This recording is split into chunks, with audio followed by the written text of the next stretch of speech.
बिस्मिल्लाहिर्रहमानिर्रहीम। अगर एक इंसान अपनी ज़िंदगी में एक फ़न सीख जाए कि किस तरह प्रेजेंट मोमेंट को एंजॉय किया जाए, किस तरह हर वक्त प्रेजेंट में रहा जाए, तो उसकी ज़िंदगी के बहुत सारे काम आसान हो जाए। बेसिकली होता क्या है कि एक पर्सन जो हर वक्त प्रेजेंट रहे, उसके काम ज़्यादा अच्छे होते हैं, उसके डिसीजन ज़्यादा अच्छे होते हैं, उसके रिलेशंस भी ज़्यादा अच्छे होते हैं। बेसिकली जब आप एक किसी भी काम को कोई तवज्जो देते हो या किसी के साथ कोई उठते हो बैठते हो और आप प्रेजेंट हो, तो ये उसके लिए एक तोहफ़ा है, उस काम के लिए, उस शख्स के लिए, उन लोगों के लिए। तो एक आम इंसान के लिए तकरीबन ये बात इम्पॉसिबल है कि हर वक्त प्रेजेंट मोमेंट में रहा जाए। इसके लिए इसकी बहुत सारी वजूहात होती हैं कि प्रेजेंट मोमेंट में इंसान नहीं रह सकता। 1998 में इकबाल टोले ने एक बुक लिखी जिसका नाम है द पावर ऑफ नाउ। इस बुक में उसने हमें बताया है कि किस तरह प्रेजेंट मोमेंट में रहा जाए और कौन सी वजूहात है जिनकी वजह से इंसान जो है प्रेजेंट मोमेंट में नहीं रह सकता। तो सबसे पहली जो वजह है वो है हमारा माइंड। हमारा अपना माइंड जो है हमें प्रेजेंट मोमेंट में नहीं रहने देता। इंसान को अल्लाह ने माइंड दिया है ताकि वो इसे इस्तेमाल करे। एक यूँ समझिए कि अल्लाह ने आपको एक इंस्ट्रूमेंट दिया है, लेकिन क्या होता है कि बाज़ औक़ात यही माइंड हमें कंट्रोल कर रहा होता है। हम ऑटो पायलट मोड पर होते हैं, जैसे इसकी मर्ज़ी होती है, ये हमें चला रहा होता है। जब ये हमें कंट्रोल कर लेता है तब इसकी मर्ज़ी है कि ये जिस तरह हमें चलाए, हमारी तब कोई मर्ज़ी नहीं चलती। इसकी चंद एक खसूसियात हैं जिसकी वजह से हम प्रेजेंट में फोकस नहीं कर पाते। हमारे ब्रेन की जो पहली खासियत है वो ये है कि इट्स लाइक अ बेगर, एक भिखारी की तरह इसे हर वक्त कोई ना कोई चीज़ चाहिए होती है। जब इसे किसी चीज़ की तलब होगी तो सिर्फ इसका टारगेट वही चीज़ होगी और प्रेजेंट में ये प्रेजेंट को एंजॉय नहीं कर पाएगा। हम अपनी ज़ात को इस काबिल नहीं बना पाएंगे कि हम प्रेजेंट में रहें, क्योंकि हमारे माइंड में तो कोई ना कोई चीज़ खटक रही है, अटक रही है। तो कोई गोल बनाना बुरी बात नहीं है, गोल बनाने चाहिए और उनको हासिल भी करना चाहिए, लेकिन गोल को हासिल करने का जो प्रोसेस है उससे इंजॉय करते हुए जाना चाहिए, ना ये कि हमारी सिर्फ सोच, हमारी सिर्फ नज़रें जो है ना उस गोल के फ़ायदे पर हों। तो ये जब हमारी सोच, हमारी नज़रें सिर्फ गोल के फ़ायदे पर होंगी तो हम प्रेजेंट में नहीं रह पाएंगे। हमारे माइंड की जो दूसरी खासियत है वो है इट्स लाइक अ मंकी। जिस तरह एक बंदर दरख्त की एक टहनी से दूसरी टहनी, दूसरी से तीसरी तक छलांगे मारता है, बिल्कुल बैठ ही नहीं सकता, बिल्कुल हमारे माइंड की यही सूरत हाल होती है। 40 से 45% जो हमारा टाइम होता है उसमें एक एवरेज डे का, उसमें हमारा माइंड या तो पास्ट में घूम रहा होता है या फ्यूचर की परेशानियां लेकर घूम रहा होता है। तो ये जो फ्लक्चुएशन है इसी में ही हमारा टाइम ज़ाया होता है। जबकि एक प्रेजेंट पर्सन जो है ना 100% अपना टाइम प्रेजेंट पे लगा सकता है, अपनी तवज्जो प्रेजेंट पर दे सकता है। जो तीसरी खासियत है हमारे माइंड की वो है it's like a mad person. जिस तरह आपने देखा होगा बहुत सारे पागल बेचारे सड़क पे, गलियों पे, मोहल्लों में घूम फिर रहे होते हैं, वो अपने साथ बातें कर रहे होते हैं। बिल्कुल इसी तरह हमारा माइंड में भी एक दिन में एवरेज 65,000 जो थॉट्स हैं वो आती हैं। जब 65,000 सोचें, फ़िक्रें हमारे जहन में एक ही दिन पर अवारिद हो रही हैं, तो उसका नतीजा क्या होगा कि ये सेल्फ टॉक बहुत करेगा, ओवर थिंकिंग बहुत करेगा। तो इसको कंट्रोल करने का तरीका ये है कि हर थॉट्स को हमें रिस्पॉन्स नहीं देना चाहिए, बल्कि हमें निगलेक्ट करना सीखना चाहिए। जो चौथी खासियत है वो ये है कि इट्स अ सर्वाइवल मशीन। हमारा माइंड जो है एक सर्वाइवल मशीन है। ये क्यों है सर्वाइवल मशीन? इसके पीछे एक बहुत बड़ी हिस्ट्री है। जब इंसान जंगलों में रहता था तब जो है ना इसे एक ही चीज़ की फ़िक्र रहती थी, वो है अपने सर्वाइवल की या अपने बका की। तो उस दौरान इंसान ने बहुत सारी मुश्किलात देखी, उसने कुदरती आफात देखी, उसने जो है ना जंगली जानवरों का सामना किया। तो इन सब को सामना करते करते इसमें एक आदत पड़ गई है सर्वाइवल की, बका की। तो यही आदत अब हमें किस तरफ लेके जा रही है?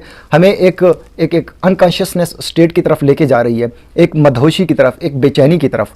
जब भी भले हमारा लाइफस्टाइल चेंज हो गया इंसानों का, अब जो है ना हमें जंगली जानवरों और कुदरती आफात, सैलाब या तूफ़ान या ज़लज़ले, ये चीज़ें हमारी लाइफ में कम हो गई हैं, लेकिन ये अपने पैटर्न पे वैसे ही काम कर रहा है। तो लिहाजा हमारी ज़िंदगी में कोई भी परेशानी हो, छोटी सी जो है ना टेंशन हो, तो ये अपने पुराने पैटर्न पर चलना शुरू हो जाता है। हमारी अनकॉन्शियस स्टेट बहाल हो जाती है। अब अनकॉन्शियस स्टेट क्या है? एक बेचैनी और बेकरारी की जो खासियत है, या कोई भी चीज़ जो हमारी ज़ात को नुकसान पहुंचाना चाहे, जिससे हमारी ज़ात को नुकसान हो, तो हमारी अनकॉन्शियस स्टेट जो है वो एक्टिव हो जाती है।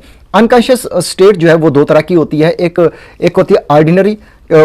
उसमें क्या होता है कि हमें हल्की सी बेचैनी रहती है, हमें जो है ना हम उकताए से होते हैं, या यूँ समझिए कि जब हम किसी चीज़ का वेट कर रहे होते हैं, इंतज़ार कर रहे होते हैं, तो वो जो इंतज़ार की शिद्दत है वो भी हमारे अंदर बेचैनी पैदा करती है। ये माइल्ड सी बेचैनी जो है ना ऑर्डिनरी अनकॉन्शियस कहलाती है। जबकि डीप अनकॉन्शियस कौन सी स्टेट है, ये नेक्स्ट लेवल की स्टेट है, जिसमें जब हमारी ज़ात के ऊपर, हमारे जिस्म के ऊपर या हमारे फिजिकली कोई हम पर अटैक करता है तो जो स्टेट एक्टिव होती है या जो गुस्सा और जो गम और गुस्से का इजहार करते हैं हम, वो है डीप अनकॉन्शियस स्टेट।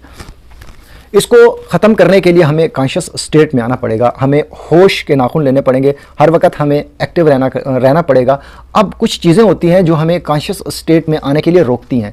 वो कौन कौन सी हैं? वो हमारा पास्ट भी है, हमारा इवन कि हमारा प्रेजेंट भी है और हमारा फ्यूचर भी है। अब हमारा पास्ट किस तरह जो है ना हमें कॉन्शियस स्टेट में या एक होश वाली स्टेट में लाने के लिए, एक फोकस्ड पर्सन लाने के लिए हमें हमारा पास्ट किस तरह हम पर अफेक्ट करता है। वो इस तरह के इंसान एक नाशुक्री मखलूक है कि जब भी हमारे साथ कोई अच्छा वाक़या हो तो हम उसे जल्दी भुला देते हैं, लेकिन जो ही हमारे साथ कोई नेगेटिव एक्सपीरियंस हो तो वो हमारे सबकॉन्शियस माइंड में जाके साइकोलॉजिकल पेन बॉडी की सूरत में वो वहाँ पे जमा हो जाती है। और इस तरह हमारी ज़िंदगी के जो तल्ख वाक़यात हैं, हालात हैं, वो उसी पेन बॉडी में ऐड होके उसी pen body psychological pen body का जो साइज़ है वो वक्तन फ़वक्तन ग्रो करवाती है। और इस तरह हमारी जो साइकोलॉजिकल पेन बॉडी है वो एक मॉन्स्टर की सूरत इख्तियार कर लेती है।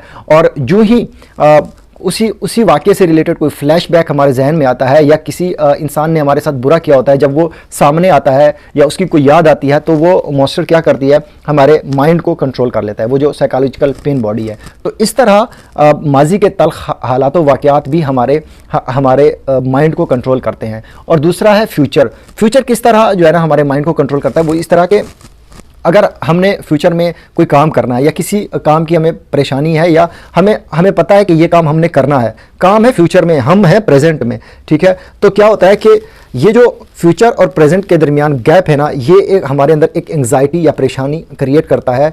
तो इस परेशानी को हम कहते हैं एंग्जाइटी गैप, क्योंकि काम है फ्यूचर में, हम हैं प्रेजेंट में, हम उस काम को अभी नहीं कर सकते, हम जो है ना वो काम हमारे हाथ से बाहर है, लेकिन ये काम हमारे अंदर एक बेचैनी क्रिएट करेगा जिसको हम एंग्जाइटी गैप कहेंगे। तीसरी जो चीज़ है जो हमें कॉन्शियस नहीं होने देती, हमें प्रेजेंट में नहीं रहने देती, वो है हमारी जो है ना प्रेजेंट टाइम। इवन कि हमारा प्रेजेंट में कुछ चीज़ें होती हैं जो हमें जो है ना प्रेजेंट नहीं होने देती, जो हमें प्रेजेंट मोमेंट को एंजॉय नहीं करने देती। वो है हमारी ईगो या हमारी अना जो है।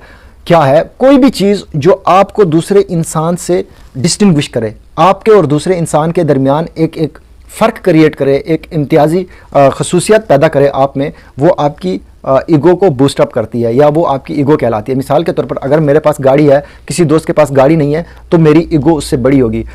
ईगो में सिर्फ दुनियावी चीज़ें नहीं आती, बल्कि आपका हस्ब नस्ब भी जो है ना आपकी ईगो का बायस बन सकता है, आपका इल्म भी, आपकी जो है ना शक्ल सूरत भी, आपकी रंगत भी, सब कुछ चीज़ें जो आप में और दूसरे इंसान के दरमियान एक फ़र्क महसूस करें, एक फ़र्क का एहसास दिलाएं, वो जो है ना ईगो क्रिएट करती हैं।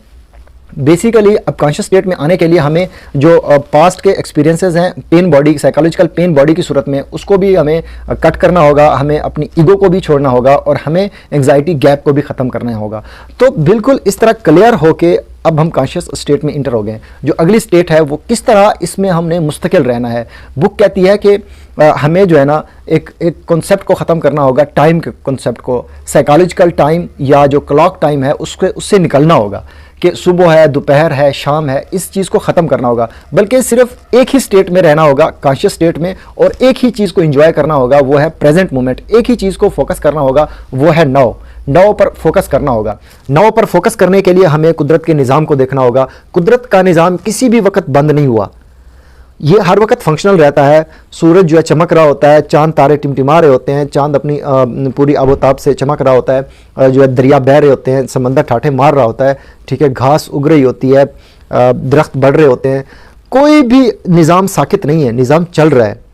तो कोई भी ऐसा लम्हा नहीं है जिसमें ये निज़ाम बंद हो या रुक जाए। बिल्कुल इसी तरह जब हम कुदरत के इस निज़ाम को देखते हैं तो हम नाउ में ज़्यादा फोकस्ड रह सकते हैं। इसी तरह अगर हम अपनी बॉडी पर गौर करें, अपने जिस्म पर गौर करें, तो हम देखते हैं कि हमारी बॉडी में मुख्तलिफ प्रोसेस चल रहे हैं। कोई भी ऐसा वक्त नहीं है, कोई भी ऐसा लम्हा नहीं है जिसमें या तो ग्रोथ रुक जाए या फिर जो है ना सर्कुलेशन रुक जाए या फिर जो है ना अमल तनफ़ुस रुक जाए या जो है ना हमारी बॉडी में कोई और प्रोसेस रुक जाए।